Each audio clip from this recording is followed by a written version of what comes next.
welcome to Red Ted Art. First things first, subscribe to the channel. Now, today we're going to make some rainbow looms bouncy balls. They're really fun and they're really easy to make, and they're a great way to use up all your leftover loom bands. Now, what you need is lots of loom bands.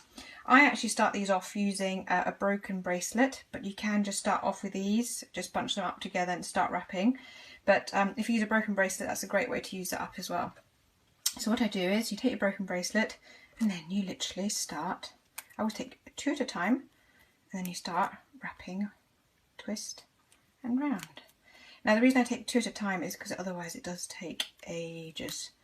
You can do 1 at a time, so twist and round, but it will take a while. So I'm going to do 2 at a time.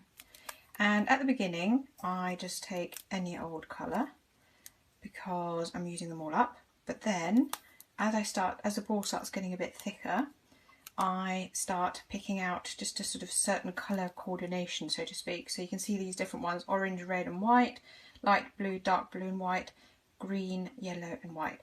And this time I'm going to do a pink, purple and white one. But you can, if you want, obviously do a multicoloured one like this one that my daughter started working on, and I think they look really nice too. It's really just a question of preference. I quite like the multicoloured ones. So let's carry on.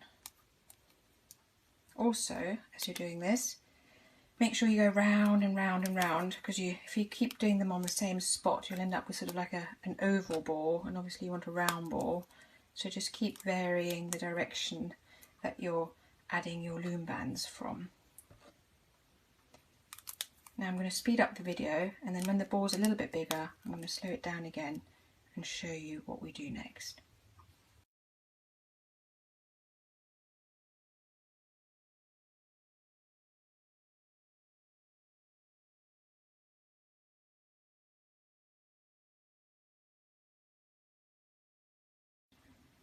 Right, now what I'm starting to do is I'm just taking 2 and popping them over rather than twisting it, because the ball's already a bit bigger. And the good thing about doing that is 2 things. One is you're stretching the elastics less, so that means that there's more elastic in the rubber band, so there's more bounce. That's the first thing.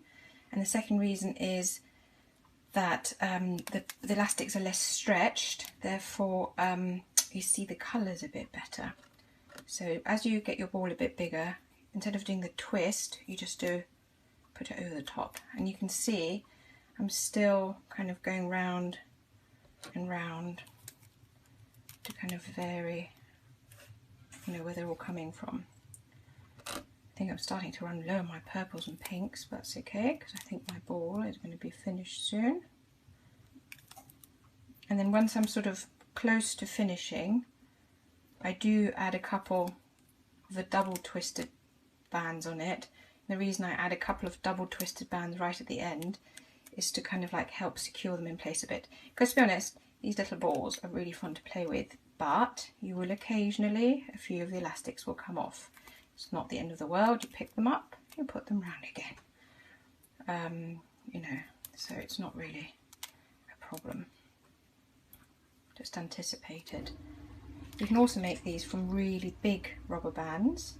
In fact, that's how I used to make them when I was younger. I used to use those brown packaging elastics. But I think loom bands are much better. They're so colourful and fun. So there, I think I'm almost done.